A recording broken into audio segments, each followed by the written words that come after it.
Hello everybody, welcome back to Hollywood Sports. Hey guys, I want to talk about this game coming up between my Washington Redskins going down to Detroit to play the Detroit Lions. And guys, I want to go over the roster. I want to talk about our strengths and our weaknesses in our depth chart. You know, as right now, you see Kirk Cousins, boom, is our starting quarterback.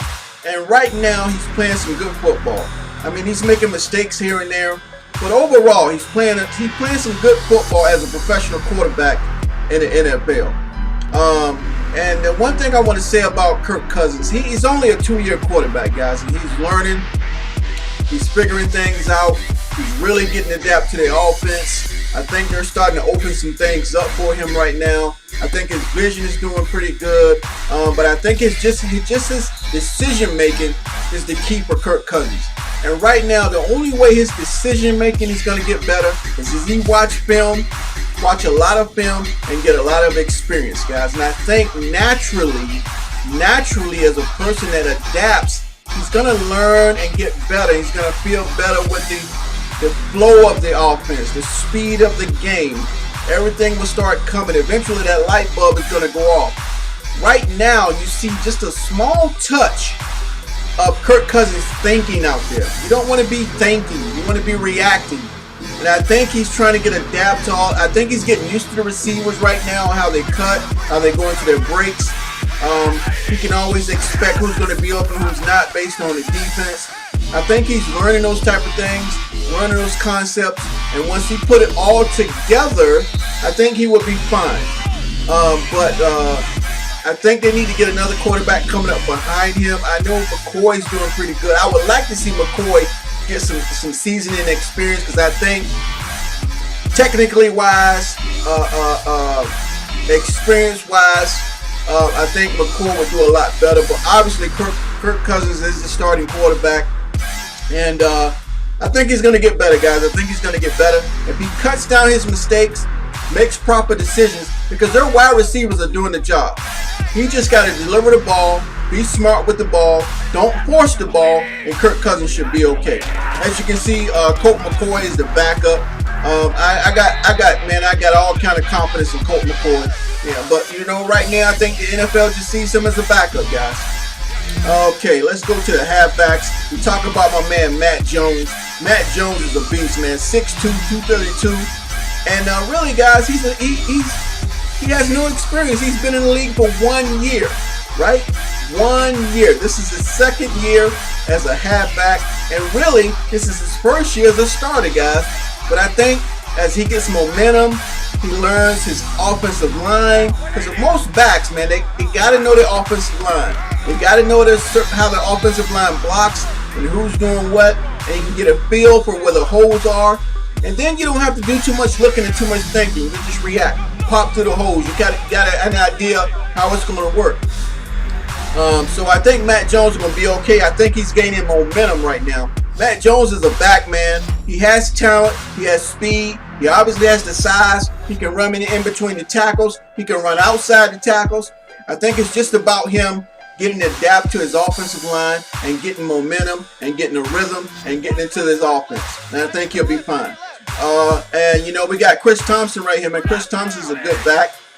He's got 3 years in, but he's a small guy. He's only 5'8", 195. So he's going to be a specialty type guy, but he's a good back. He has some good agility, good speed. He hits the hole. He's a solid runner. He's got great acceleration. Then we got R. Kelly. Y'all saw R. Kelly. They kind of slowly bring him into the offense. You saw he had that big play last week against he had that big play last week, guys. And he's doing fine. He's doing fine. You know, when they beat Philadelphia, Chris Thompson had a great game, man. He had a great game. Not a lot of carries, but when he did carry the ball, he did a good job. And we get on over here to the fullback. We really don't have a fullback because, you know, Washington's offense is really a one-set back. A one-back set. They have a one-back set. So, but, you know, when they need it now, Paul Hill jump in as fullback, which is really a wide receiver. When we look at our wide receivers, Deshaun Jackson is questionable. I didn't really hear if he's going to play or not. He was out on the practice field doing some things. So I think knowing Deshaun Jackson is going to play today, tomorrow, they really need him in this offense. He's like a decoy. They really have to keep an eye on him. If he don't play, then the receivers are going to have a hard time getting open.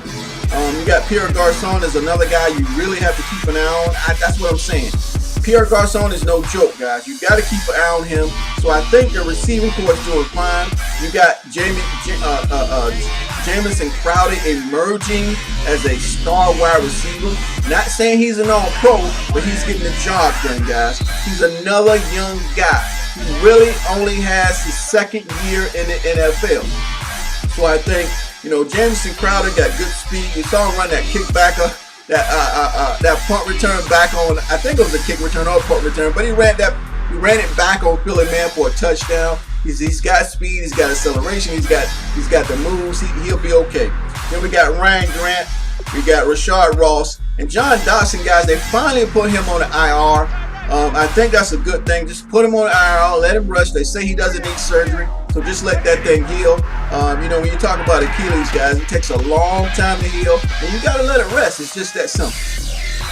Getting over here to the tight end, guys. Vernon Davis did a great job against Philly last week.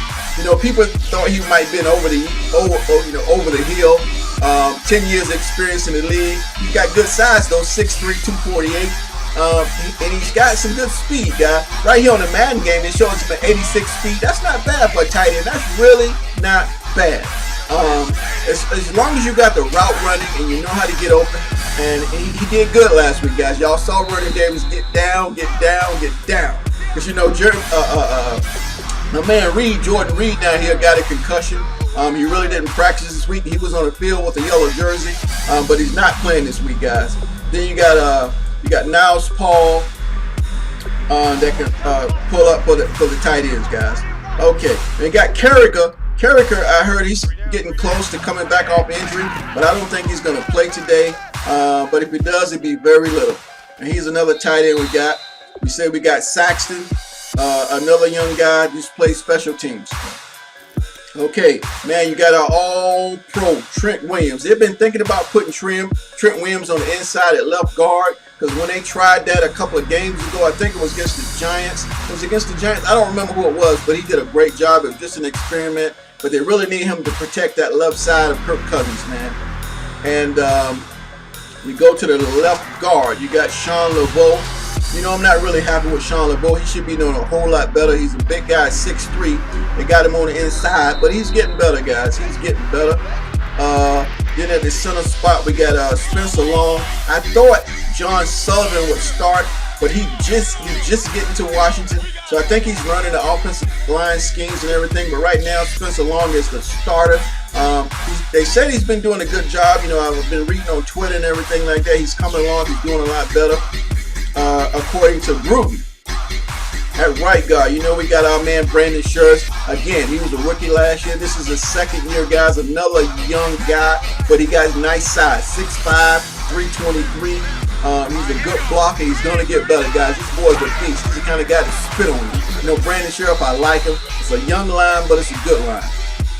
Then we get over here at right tackle. We got Morgan Moses. Now, Morgan Moses, to me, is not... To me, he's a backup, but right now he's the best Washington has.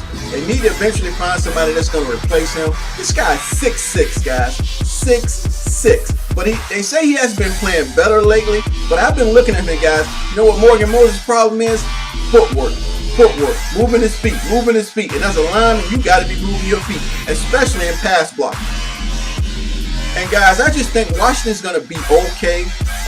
Matt Jones is going to find those holes. I think, again, he just need to get that rhythm. You got it left end right here, Ricky Jean Francosis. I just said Ricky Jean. Ricky Jean has been playing good, man. This guy's providing pressure. He's getting sacks. He's putting pressure on the quarterback. He's a veteran with 7 years in the league, guys. 7 years in the league. We look at right end. You got big Chris Baker. I know y'all know Chris Baker, man. This defense is doing okay. This defense is doing okay on that line, guys. I'm really happy with the defensive line right now. Chris Baker is a beast with that big old belly, man. I used to love him and Pot Roast playing beside each other. But Pot Roast is gone. They brought him back in, tried to work him out. I guess it didn't work out. Something's going on with Pot Roast, man. He went down to New England. That didn't work out. But yeah, we got Chris Baker, man, 6'2", 320. He's doing okay on the inside of that line, down in the trenches. All right, guys, we get to our defensive tackle spot. We got Ziggy Hood. Ziggy Hood, 6'3", 305. He has come into the starting lineup and done excellent. He has done excellent, guys. So I don't have any problems with the defensive line. Sometimes they have a problem with the run, they miss tackles and everything, but I think they're coming together.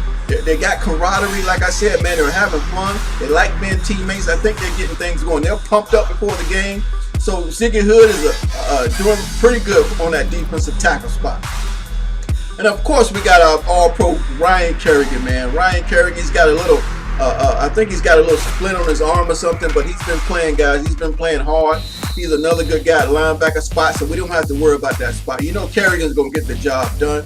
At middle linebacker, we're a little bit suspect, guys. We're a little bit suspect. We're not really good right now. I can say we're okay, but we're not really good right now. I think this is one of the weaknesses of Washington defense.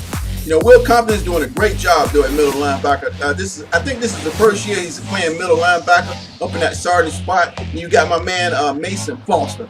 You know, Mason Foster is a beast, guys. This guy just needs a little bit more experience. You know, he's been with a few teams right now, but he's coming out of the University of Washington. You know, I'm pumped up about that. I like that. You got Sue Cravens. I think he practiced this week. I don't know if he's going to play or not. You know, he's trying to get over that concussion. And yeah, I think he had a concussion, but he's another upcoming guy, man. He's a rookie. This guy's a beast. He's fast. He's kind of like an Earl Thomas for the Seahawks, kind of. But you know, they put him up in the linebacker spot. He was a safety, but they put him up in the linebacker spot, guys. Okay, going to the right side. You know, Preston Smith is another beast, 6'5", 268. I love him. He's another young guy. This is only his second year in the NFL, guys. And this guy's playing well. So their left end and their right end is doing pretty good. And then you got Trent Murphy. Trent Murphy is in the mix, man. You know, they finally put him in the linebacker spot, guys. They tried him on the defensive line, see if he can create some pressure because he has a lot of speed and a lot of agility. But right now they got him at that linebacker spot. He's subbing in with Preston Smith. I mean, basically he's doing a lot, guys. So Trent Murphy is coming along. I love it. Nice size, 6'5". That's what I like about him. He got nice size. And we look at the cornerback spot, man. Of course, we got our man Josh Norman. And everybody thought Josh Norman was a system guy. You know, they thought he was a system guy, but you can see Josh Norman's been going one-on-one. He's been doing everything they want him to do. He's been shutting people down. Nobody's really beat Josh Norman. Yeah, he got some passes caught on him, but he's been locking his side down. He's been taking care of his position. Nobody's really attacking Josh Norman either. And then, you know, of course, your man Breeland. Breeland is close to coming back, guys. Rashad Breeland, he's close to coming back, but I don't think he's going to play tomorrow. He might play, guys. I'm not sure, but he's going to be back, so he's not in that starting lineup. So we have to roll down to Quentin Dunbar, guys. Quentin Dunbar, you got Deshaun Phillips, and you got Kendall Fuller. Kendall Fuller is coming along too, man. This boy's a beast. And he is a rookie, guys. He is a rookie. He's coming along. You see Deshaun Phillips, he's a second-year guy. He's a young guy. Quentin Dunbar is a young guy. This is his second year in the NFL. So that secondary is learning, guys. And the only veteran they really have is Josh Norman. Okay? If we look at the free safety spot, I'm rolling down this depth chart for you guys. I'm trying to give you my opinion what's going to happen. You know, you got Will Blackburn is at free safety right now because you know, D'Angelo Hall, man, he's out. D'Angelo Hall's gone. He already had his surgery a couple of weeks ago. He's done for the season, guys. So Will Blackburn is going to step in at that free safety spot. And then at strong safety, we got Dante White, and he just signed on with the team. So he's a veteran, guys, so he'll get used to that defensive scheme, and things are going to get better in that secondary. Trust me, things are going to get better in that secondary, guys. And so that's basically it, guys. I don't want to go to kick return and all that. And that's our depth chart, guys. I think as long as Kirk Cousins do his thing, don't make mistakes. You know the receivers are going to do their thing. Matt Jones, that offensive line got to do their thing. Matt Jones can feel his way because you see he can hit the outside, guys. He can hit the inside. You see how fast he gets out. I mean, he's just a good back, man. That line just give him a look, and that line got to give him a little bit of space, and he can pick his holes, do his cutbacks, and I think the Washington Redskins will be fine. If Kirk Cousins plays well, Washington will win this game, guys. They will win this game down in Detroit. If Cousins go out and make the mistakes, now, boom, boom. Yeah, guys, I just want to say the secondary cannot give up the big plays. If they can just make the Lions get first down after first down after first down, and no big plays for touchdowns, no big plays for 40 and 50-yard breakaways, Washington will win this game. If they give up the big play, here's the keys. They can't give up the big play. Kirk Cousins cannot make any mistakes because he's going to have open receivers to throw to. And the running game has to be halfway decent. From on a scale from 1 to 10, the running game has to be at least a 7, a 6 or a 7, and Washington will win this game. If that running game is not working, that means the pressure is going to be on Kirk Cousins, which is not a good thing. If receivers are having a hard time getting open, it's not going to be a good thing. So they have to stay balanced. That running game has to be open, has to get going. It has to be at least a 6 or a 7 on a scale from 1 to 10, and that secondary cannot give up the big play. If Washington can handle those 3 things, they will win this game and have a 5-game winning streak. You got my guys say Hollywood, of course you're going to pick Washington to win. My prediction. That's right, because, hey man, they're going to win the game. It's not going to make sense for me to say they're going to lose. But I'm giving you my honest keys on the things they have to do to win this game. Get the running game going, don't give up the big play, and Cousins just do his thing and don't make mistakes. So guys, I hope you enjoyed this video. That's just I wanted to do a prediction on the whole league, but I just wanted to see, I don't see really enough games because a lot of times I'm working, but you know, I'm in church on Sunday, so I miss a lot of morning games. I see evening games, but I'm giving you my prediction on the Washington game, guys. I don't see a lot of Washington games. I see a lot of replays, or I see them on ESPN, but looking at the way they play, guys, those are my keys. Alright guys, if you want to show support for Hollywood Sports, hit that like button. If you don't want to show support, don't hit the like button. If you're new to the channel, hit that subscribe button. Join the team of Hollywood Sports, guys. Let's do this thing. Let's have some fun. Hollywood Sports is all about having fun. And as always, until next time everybody, thanks for watching. That's all, folks.